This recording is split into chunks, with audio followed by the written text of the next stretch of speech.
your Midday Ark-La-Miss news update. And a good Tuesday afternoon to you. Thanks for tuning in to NBC News Daily. I'm Randy Stone with your Midday Ark-La-Miss update. A resident of Oak Grove is currently under arrest, charged with a murder that took place over the weekend. 24-year-old Brian Freeman was arrested in West Monroe. Freeman is accused in the death of 43-year-old Casey Hayden of Oak Grove. Now, that incident happened Friday in the 700 block of Macon Front Road. Investigators identified Freeman as a suspect after doing interviews and collecting evidence. He's facing charges of second-degree murder and shoplifting. The investigation remains active and ongoing. Additional charges are pending, and more details will be released as it becomes available.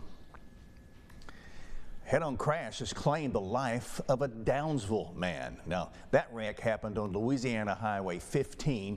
That's just south of Glen Acres Road. 31-year-old Dustin Roberts was heading north when the sedan he was driving crossed over the center line and hit a truck heading south. Roberts was wearing his seatbelt, but he died at that scene. The driver in the other vehicle was taken to area hospital with minor injuries. This crash remains under investigation. And continuing our coverage of a story we brought you yesterday, state officials are denying reports that 19 ICE detainees at Angola have been on a hunger strike. However, they claim 17 detainees started going on a hunger strike Sunday after seeing false news stories. Apparently, 3 of them are still refusing meals. The state is also rejecting claims that detainees are not getting adequate medical attention and that there are plumbing issues in that part of the prison. We're continuing our coverage of the Smitty supply explosion in Roseland. An emergency declaration has been issued by the state police. Now, that declaration will allow exemptions in some of the regulations for truck and other vehicles providing assistance in the aftermath of an explosion.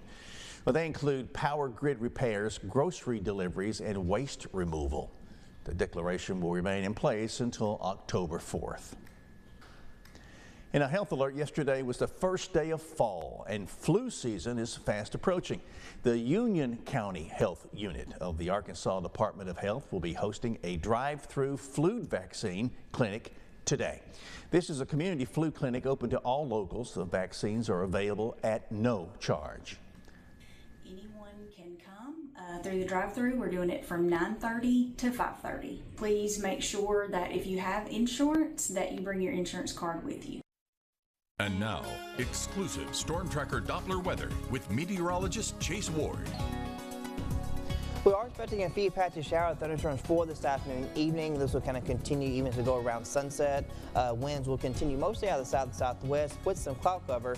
Now, as we head around midnight, we are expecting a strong line of storms to be making its way across the Ark-La-Tex area along I-30 and then kind of slowly spreading across the region. We could definitely see a gusty wind threat from El Dorado up to Camden, Magnolia. But then as we go into Wednesday afternoon, that's when that front kind of starts to move on through, and we will see more patchy to scattered activity along the Mississippi River Valley that also still poses that high wind threat. So we'll be watching that very closely as we kind of progress into Wednesday evening and also into around Wednesday night as well, because it still could linger even through sunset and into around 9 or 10 o'clock on Wednesday night. But by midnight, going to Thursday, there might still be a few leftover showers, but by that point, the severe threat is already diminished. So for late tonight, it's mostly to the northwest, and then that marginal risk will spread across the area into parts of tomorrow afternoon. So tonight we fall to mid-70s as these storms roll across southern Arkansas. Then through tomorrow, we'll still see more activity for the afternoon hours. And then the good news is, with the cold front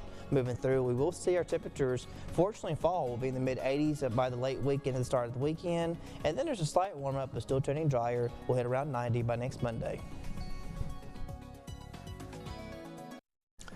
Well, that is it for our midday update on this Tuesday. NBC News Daily continues now. Be safe out there. Check on your pets and neighbors. God bless you.